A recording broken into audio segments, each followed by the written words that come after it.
Ebben a videóban a DHCP szolgáltatás telepítéséről, konfigurálásáról és a működésének bemutatásáról lesz szó. A szervergépen angol Windows 2003 SP2-es szerver fut, a kliensen magyar Windows Vista Ultimate SP1-es rendszer fut. Tehát a Dynamic Host Configuration Protocol, azaz a DHCP protokollról röviden. A DHCP olyan TCP/IP szabvány, mely egyszerűbbé teszi az állomások IP konfigurációinak kezelését. A DHCP szabálynak köszönhetően a DHCP kiszolgálók segítségével az IP címeket dinamikusan lefoglalhatja és kezelheti a DHCP használatára beállított ügyfelek konfigurációs adatait. A TCP/IP hálózatokon minden számítógépnek egyedi számítógépnévvel és IP címmel kell rendelkeznie. Az IP cím az alhálózati maszkkal együtt azonosítja mind az állomást, mind pedig azt a hálózatot, amelyhez a számítógép csatlakozik.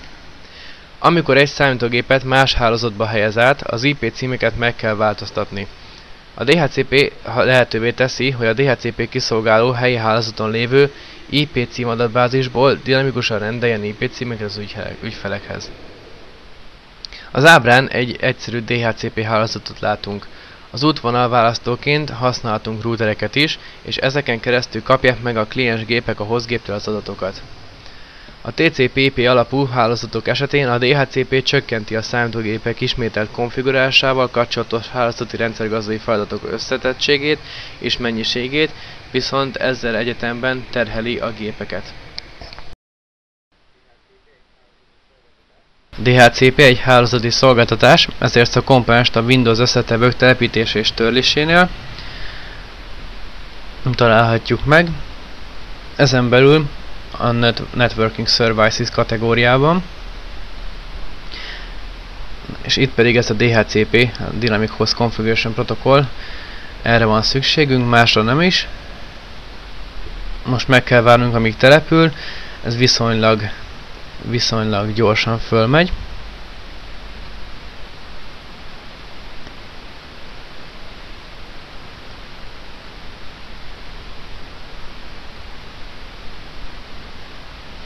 Rendben, kész van.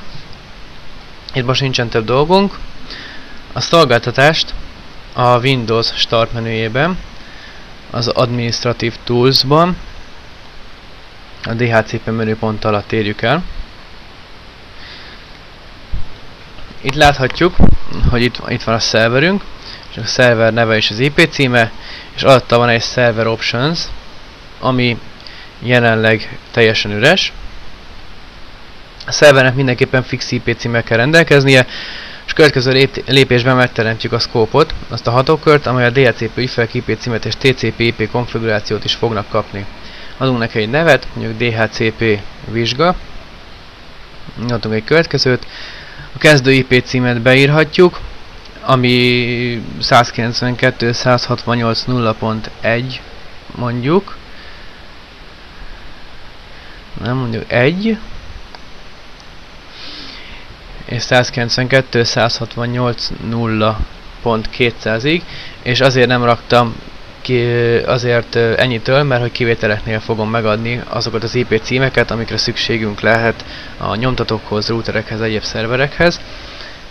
Mint meg is adhatom, 192, 168.0.1-től 192 168.0.50-ig hozzáadjuk, nyomjunk egy Next-et. Itt beállíthatjuk, hogy az IP címünk hány napig legyen érvényes, a 8 nap az kiváló, lehet csökkenteni és növelni. Igen, most fogjuk konfigurálni a scope további beállításait. Itt megadhatjuk a default gateway, tehát az átjárót, ez mondjuk a saját szerver címem, az IP címe. Tovább. Itt megadhatjuk a DNS szerverünk címét, mivel már a DNS szolgáltatás fel van telepítve, ezért meg tudom neki adni, patrick.local, feloldom. Itt a Win szervernél ugyanúgy patrick.local föl tudom oldani, hozzáadom, azt hiszem az előzőn is, igen, hozzáadom. Nyomok egy következőt, megkérdezi, aktiválja most a scope-ot vagy később, én rámegyek, hogy most aktiválja. És itt láthatjuk is, hogy ott van a szkópunk, ezek majd, és akkor itt vannak a címek. Láthatjuk a kezdő és a végső IP címet és a kizárt IP címeket, és a Scope Options-ben már ott vannak a egyéb beállítások. Természetesen ezeket a beállításokat utólag is lehet állítgatni, és egyéb beállításokra is lehetőségünk van, bár most jelenleg ezekre nincsen szükségünk. Például a routerét, vagy Win szerverét.